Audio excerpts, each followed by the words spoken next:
Hi, I'm Robert Osborne. Since 6 a.m. Eastern today, it's been non-stop film noir here on TCM, mixed in with gangster and crime dramas from Black Hand and The Public Enemy to Little Caesar and White Heat.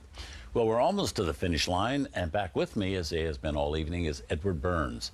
He had a familiar face to moviegoers thanks to his movies The Brothers McMullen, She's the One, and Sidewalks in New York, all of which he both wrote, directed, and starred in.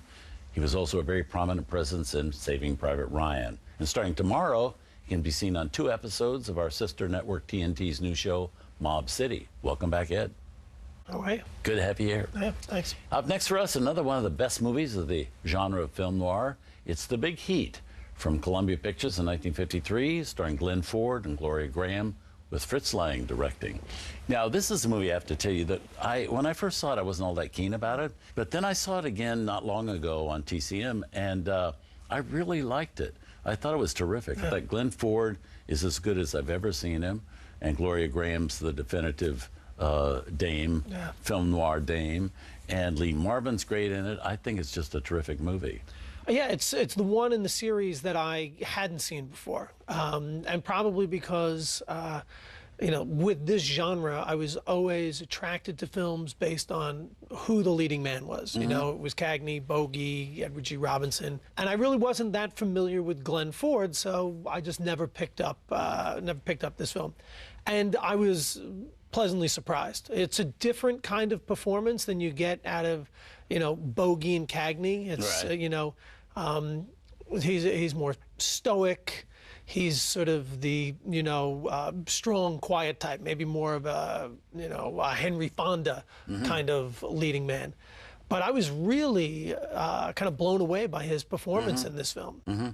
Very tough, very strong, and you know, it's one of my favorites of the 4 that we've seen now. So I'll definitely revisit it. Yeah. Now, this is set in a fictional city. They never mention where it is.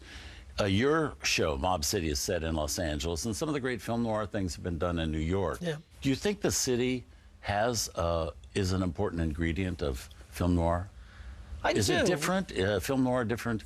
Double Indemnity different in Los Angeles than it would be in New York? Yeah, it's interesting. I think there is some difference. You know, the Chicago films, and again, I'm not I don't know the world that well, but the Chicago films seem to be set around, you know, sort of the real life characters. Because there were so many famous for being in Chicago. Yeah.